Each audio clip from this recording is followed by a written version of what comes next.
What's good, everyone? It's Blackbeard What Ifs here with another video. And this video is what if Deku was a zombie? Now, I have actually been wanting to do this for a while and I never really got around to it. So that's why I'm kind of giving it to you guys now. Call it a New Year's Eve Christmas present type thing, along with the video that I posted before this. But yeah. And the thing is about Naruto, or I'm dumb. The thing is about Deku, he did have a quirk.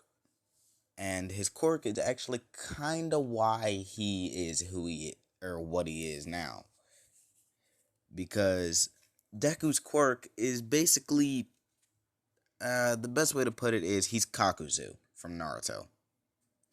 His quirk is just immortality with a lot more aspects to it.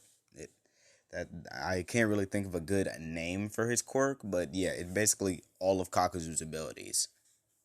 Well, yeah, all of Kakuzu's abilities. That's about it.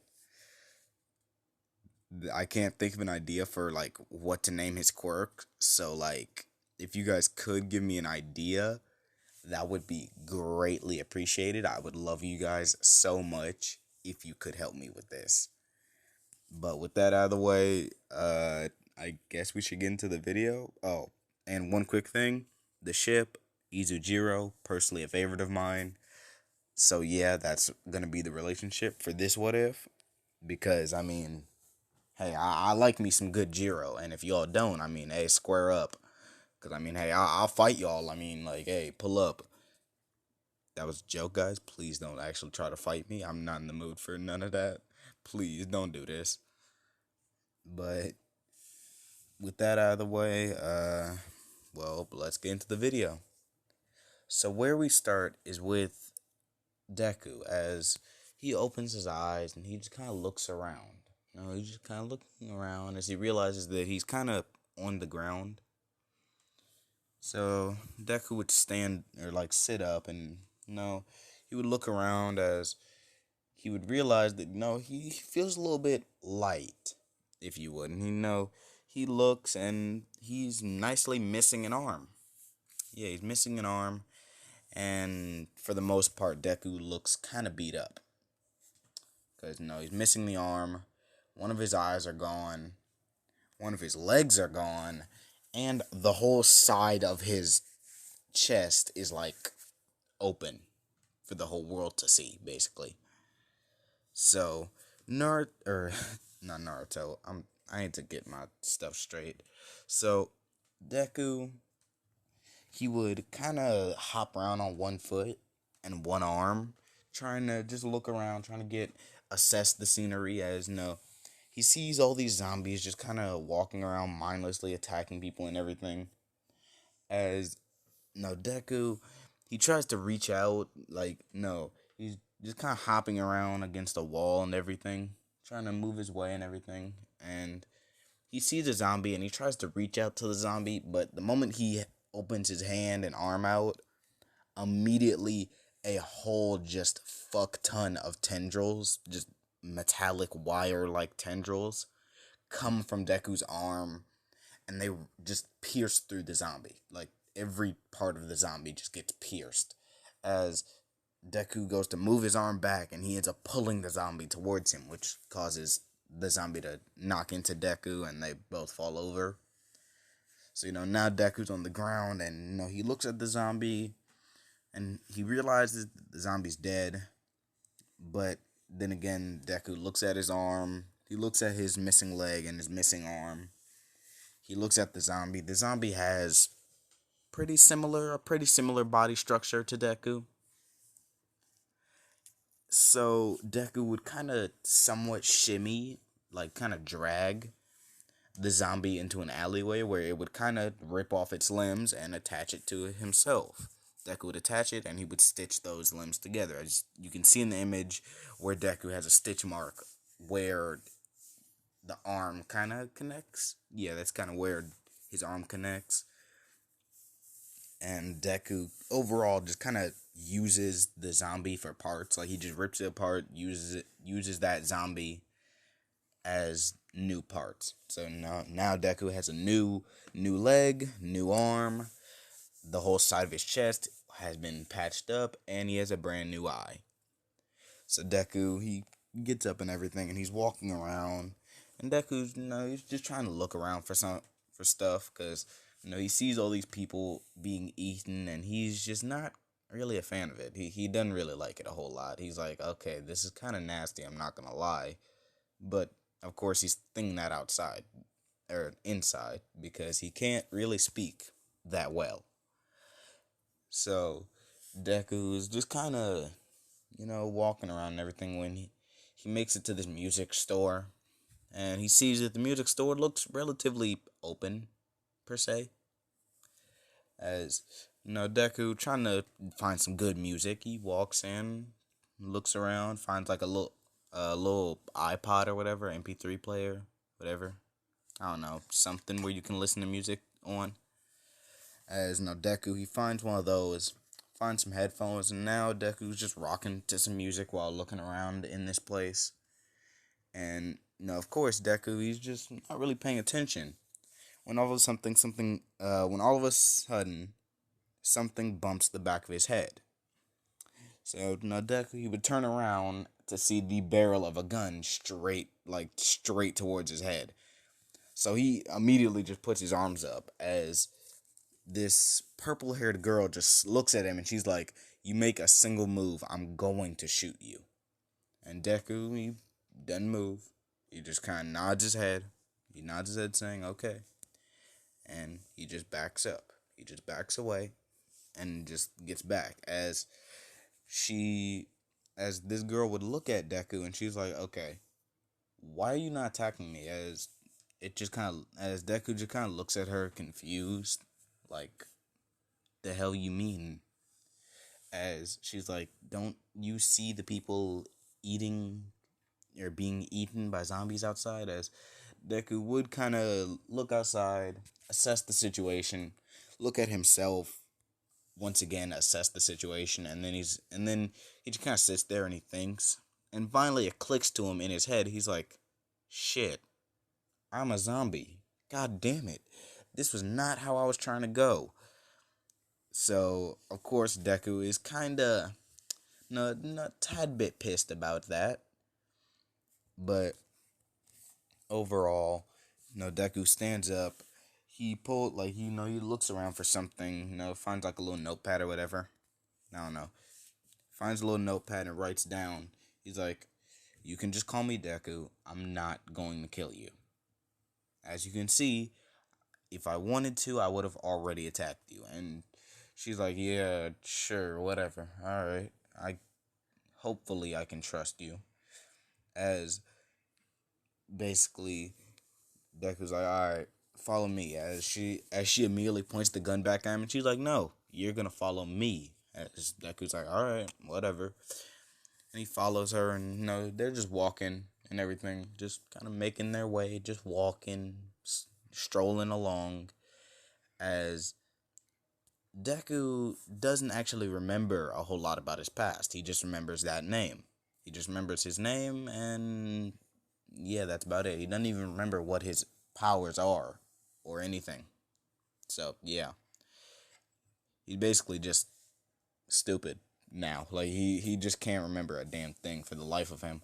Well, not really, because, can't really say for the life of him anymore, considering he's not living, but yeah. You all get the drift. But Deku, he's kind of just strolling along with the girl as Deku would kind of write down on his piece of paper and show her. He's like, "What's your name?" And she would look to him and she's like, "You can just call me Kyoka Jiro. Just that's it. There isn't really a name that I have, uh, like a nickname or anything. So you can just call me Kyoka Jiro. That's my name. You can choose which one. I don't care." As Deku's like, "Alright, I'll just call you Jiro." Or, that's what he writes down. So, eventually, Deku and Jiro, they're on their way, just kind of not really doing much, just kind of walking around, looking for stuff, scavenging. And by the end of this, well, not by the end of it, well, yeah, by the end of the day, Jiro has enough supplies to last her for about 3 or 4 months. And Deku has some drip on him. He got himself some good drip. And what I mean by that, he got the Akatsuki robe. He got the robe. He has the robe and he has Kakuzu's regular outfit. Just yeah. So in other words, my boy Deku dripped out, okay? Like he got the drip on him. But uh so no, when it comes for them to sleep and everything, Jiro, she goes into her own room and locks the door as Deku just kind of sits on the roof and just watches. Like he makes his way up to the roof and he's just sitting there watching over everything. Just watching. And you know, in the middle of the night, I would say like around 3 or 4 p.m. or a.m., Deku would hear a blood-curdling scream coming from the house. As, he would look through the window to see what's happening as he would see Jiro having some sort of panic attack or something in her sleep. And when that happens, Deku's like, you know what? I would help her, but she would probably shoot me if I did anything to try and help her while she was sleeping. But then again, but like Deku, he sits there for a minute while she's still screaming, and he's like, "Oh, screw it!" And he basically climbs in through her window, kind of lays down in bed with her, and just kind of cuddles her and reassures her that everything's all right. Well, not really reassures her, just kind of give her something to cling to. I don't know. And eventually, she does calm down and whatnot, and just calm, and she goes to sleep. Deku tries to get up from the bed to go and keep watch, and she does not let go of him at all. Like, she clamps onto him, actually. So Deku's like, okay, how am I supposed to do this? Because if I wake her up, she's going to shoot me. But if she wakes up on her own, she's going to shoot me. So I need something to defend myself for, when she shoots me. So Deku, he's kind of thinking to himself, and he's like, okay, what can I do? What can I do? As he's looking around, he can't find anything. He's like, you know what? Screw it. If she shoots me, she shoots me. I can live with that. I'm probably not going to die, though, so yeah, I can live with that. So Deku would just kind of chill on his own. Just kind of chill, sit there, seeing how he doesn't really need sleep. And he's just chilling until like 7 or 8 in the morning. When she wakes up, she opens her eyes to see Deku just kind of sitting there while she's kind of just clinging onto his side. Like literally, her head is on his lap as she's just kind of hugging him. As immediately once she opens her eyes and she realizes who she's clinging on to, she immediately jumps off and grabs a shotgun and points it at him. She's like, what were you trying to do? What were you trying to do to me? What did you do? As he just kind of looks at her, writes something on a little piece of paper and slides it to her. She reads it, and basically what the paper says is, you were having a panic attack and you wouldn't stop screaming, so I kind of had to help you, or else we were both going to die from the zombies. As she's like, oh, thank you, I guess. As Deku just kind of shrugged his shoulders and gets up. And when Deku gets up, he looks out the window to see that, there are a few couple of zombies outside. And by a few couple, I mean like 20, almost 30 zombies outside. So Deku's like, alright. He points to her, telling her to stay here. As Deku would open the door, and the moment Deku opens the door, he just socks the first zombie he sees. He just decks it straight in the face. And now Deku's just kind of going on a rampage, just beating the Christ out of everything there. Like every single zombie, he's just beating the life out of it. He hits one zombie so hard its head comes clean the hell off. And then he uppercuts one zombie to the point where its jaw goes into its skull. And then he hits one zombie over the head, which causes its head to get pushed down into its chest. And then Deku punches that same zombie in the chest, which causes its head to come out of its back. Yeah. Deku went on a rampage.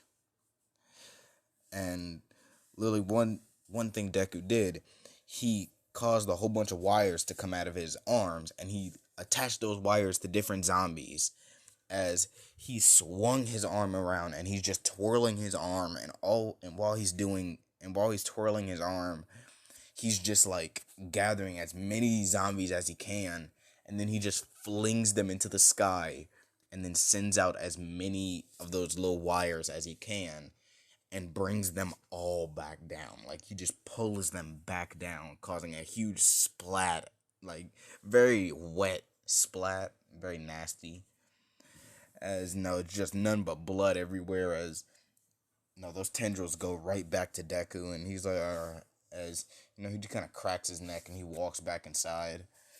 Deku walks back in, grabs his cloak, tells her to come on. Like, basically until I say he's actually talking, until I say that Deku's actually talking, yeah, for the most part he's gonna be like writing it down or using sign language or something, but he's not gonna be talking yet anyway. So Deku and Jiro, they're on their way and everything, making their way. Deku's kind of protecting her, she's protecting him sometimes, and eventually they make it to a point where they're actually being overrun within this building. And they're in this building, and the room they're in is being beat on by several zombies. As Deku makes Jiro get behind him. As immediately Deku just kind of feels like he's supposed to say something, but he doesn't know what. Like, he feels like he's supposed to say something, but he doesn't really know what it is, so he doesn't say anything. But his hands instinctively just start doing a motion, doing little signs, little symbols. And he's like, what? Like, he's looking at his hands, and eventually he's done making the symbols as he takes a deep breath in, and then he just shoots out a huge roar of flames, which just, it hits the door and then engulfs every single zombie there. Like, it was a big flame, so everything around them is just kind of cooked. As Jiro's looking at Deku, and she's like, wait, is that your quirk? As Deku's like, like, he just kind of shrugs his shoulders, because he's like, I really don't know. And she's like, you know what, whatever, let's just keep going. So, eventually they make it out and everything, and Deku's kind of looking at his hands and everything, and he's like, what did I do? Of course, mentally, but no, he's just looking around and everything. And eventually they make it to this one point where they're seeing this, I guess if you would say a, like, camp. Yeah. They run into this camp, and, like, when they see this camp, it's actually a, like, huge house, a manor, if you would. And when they see this huge manor, Jiro knocks on the door and everything as Deku covers himself up because he doesn't want anyone to know he's a zombie, so, yeah. As Deku, he covers everything up so no one can see him, no one can see his limbs or anything. It's literally just a Katsuki robe all over him. Just hood and everything. Like, yeah, there's a hood. So, no one can see anything about Deku's body. They can't tell he's a zombie. So, Jiro would kind of knock on the gate door or whatever, as immediately, a little part would open up as someone would look through, and they're like, who is it? As Jiro's like, we're just survivors trying to find a place to rest. Is this place okay? As, the person there's like, hold on 1 minute, and, like, they close the door for a quick second, and, you can hear whispering on the other side. And then you can begin to hear, like, clicking and little things moving as if they're opening something, as immediately the door opens wide, showing this bright yellow-haired boy with a black thunderbolt in his hair. He's like, come on in. Come on in. You and your friend, they can all come in. As immediately Jiro and Deku, they walk in and everything, and they're looking around, as lo and behold, there is basically all of Class 1A. They're all staying there at this camp. And they're all introducing themselves to Deku and Jiro, and then they're like, alright, well, now it's you all's turn. You two. Explain, who are you? As Jiro is like, well, my name's Kyokujiro, and this is my friend here. You can just call him Deku. As Bakugo immediately steps up, he's like, why can't he speak for himself? As she's like, well, he kind of got his windpipe crushed when he was younger, so he can't really speak now. So yeah, that's why we're calling him Deku, and plus he can't remember a whole lot about his past. He can just remember those two things. So yeah. As Bakugo's like, yeah, whatever, and Bakugo kind of walks away. As everyone's like, yeah, sure. I mean, hey, he's allowed to be in here. We're not gonna be mad at him or anything. As Joe's like, well, I was hoping you'd say that. And, you know, that's basically it for part one. I don't really have huge ideas for this part, so yeah. That's it for part one. And if you all actually have any ideas for what should happen next, well, I mean, hey, please do tell. If not, I guess this series will kind of be like a teaser. Well, not really teaser. It'll be part one, but it'll still be kind of on hold until otherwise. So, yeah. There isn't much I could really say about this, what if, but yeah. I'm trying my hardest, okay, guys? But yeah. If you all have any ideas for what Deku's quirk should be, let me know. And if you all have any ideas for what I should do next, like, another what if, or what should I do next in this what if in particular, let me know. And this is Blackbeard What Ifs, signing off. I will catch you guys on the flip side. Bye.